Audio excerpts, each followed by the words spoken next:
In this video, we'll show you how to set up the Rultract Panniculectomy retractor. When attaching the post clamp to the OR table bed rail, attach it just below or at the level of the bottom of the patient's rib cage. Attach one of the Rultract post clamps to the OR table bed rail.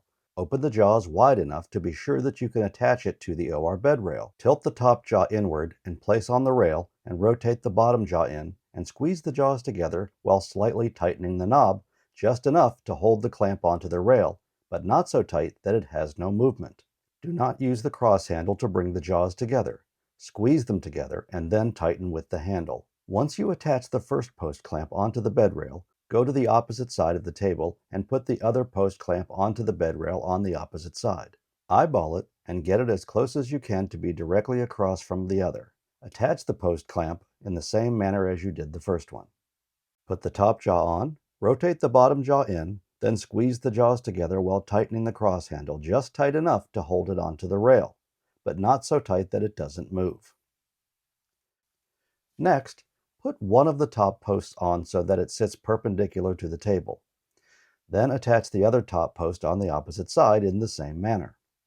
Next, attach the Rultract rotating extender bars. When putting the rotating extender bars on, you want to loosen the lock knob all the way and then slide it onto the top post with the tightening knob on the top and the lock knob going out towards the patient's head. You don't want the lock knob to be over the patient's body because it could be in the way. Slide the extender bar all the way over so that it doesn't fall off. Then turn your lock knob just enough to hold it in place so it doesn't slide off while we're assembling the rest of the retractor. Next, attach the other rotating extender bar with the tightening knob on top and the lock knob going out towards the patient's head, and slightly tighten the lock knob to make sure it doesn't fall off. Next, attach the coupler bar. The coupler bar will attach to both posts over the center of the table. Make sure the extension is going out over the patient's body. Open the lock knobs all the way and make sure that you have a secure hold on the coupler bar. If this bar is dropped or contaminated, this system is not ideal for this procedure. Take the coupler bar and slide it onto one side. Slide it over 2 indents and hit the alignment mark. Then tighten the lock knob slightly. Don't tighten it so much that there's no play or movement, but just enough so it won't slide off and hit the patient. That's important for the continuation of the setup. Next, on the other side of the table, you're going to push your top post into the coupler bar, once again covering 2 detents and then hitting the very next alignment mark. There needs to be flexibility to be able to manipulate the tube to cover the 2 detents, hit the alignment mark, and then tighten the lock knob into place. Now that the coupler bar is in place, you can tighten all the lock knobs down into the detents, making sure that the system is securely attached. Tighten the post clamps. Make sure both sides are securely tightened down onto the rail so there's virtually no movement at all in this system. It's very important to note, if the lock knob is in a detent securely, there will be a very small gap here. That's an indication that it's securely in a detent. If it's not in a detent and it's just hitting the post, it's not secure into place, then the lock knob will have a much bigger gap as seen here. If it's not hitting the post at all and you tighten the lock knob, there will be no gap as seen here, which is an indication that these pieces are not secure and attached to one another.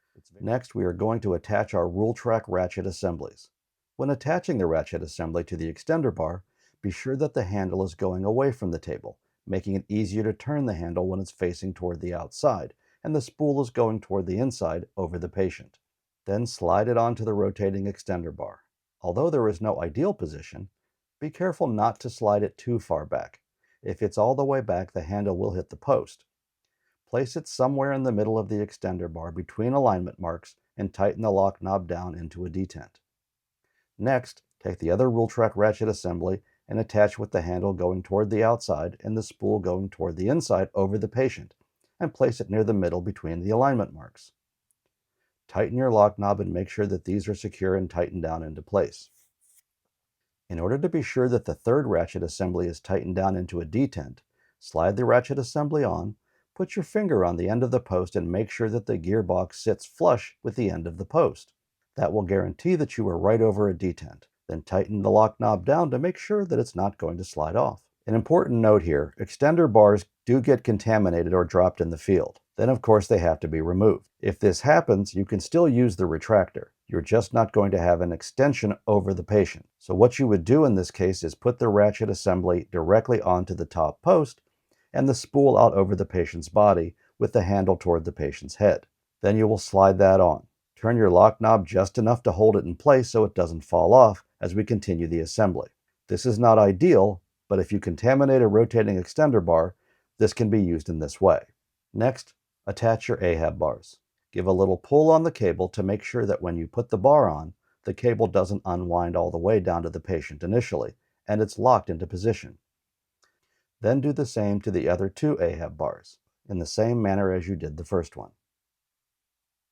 If in the event that you pull on the cable and it does come all the way down, wind it back up and then attach the AHAB bar. Attach the other AHAB bars in the same manner as you did the first one.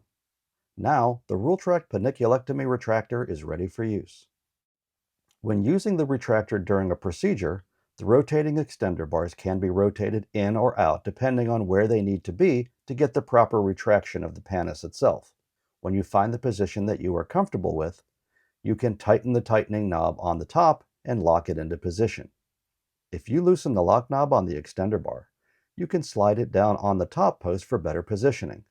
Moving it somewhere toward the center helps prevent the possibility of contamination by bumping your headlight or your head on it.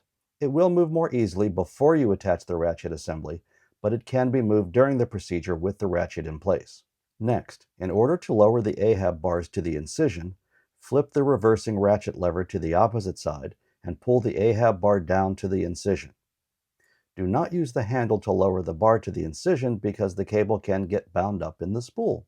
Then do the same with the other two AHAB bars. It's very important to note that during this procedure you will be lifting the tissue and probably need to adjust a couple of different times. Proper handling of the ratchet assembly to release or reverse it is important because when it's under so much weight and you flip the lever without holding the handle, you can damage the retractor.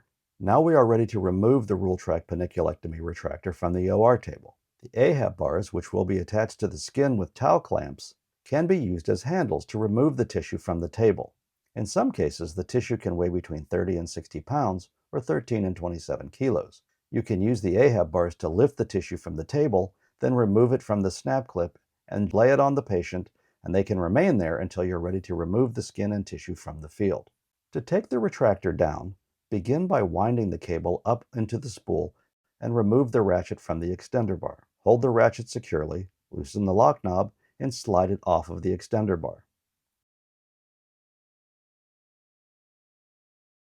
The retractor will be very rigid at this point, and it will be difficult to disassemble, so slightly loosen the cross handle on the post clamps just to allow some flexibility and play in the retractor itself on both sides to remove it. Loosen the lock knobs on both sides and remove the coupler bar assembly. Hold it very securely and slide it in the direction it will move easiest, while at the same time pulling on the top post to remove it from the coupler bar. Do not stand right behind it and pull it because it can hit you in the face, so make sure to stand off to the side, hold the center, and manipulate these two pieces to break them free. Continue to hold the coupler bar and just slide it off of the other side. Next, take the rotating extender bar off. Loosen the lock knob, hold it securely, and slide it off of the top post. Then do the same on the other side. Next, remove your top posts, and then you can remove your post clamps from the rail on both sides. If it doesn't loosen initially, you can wiggle it to remove it. Thanks for watching.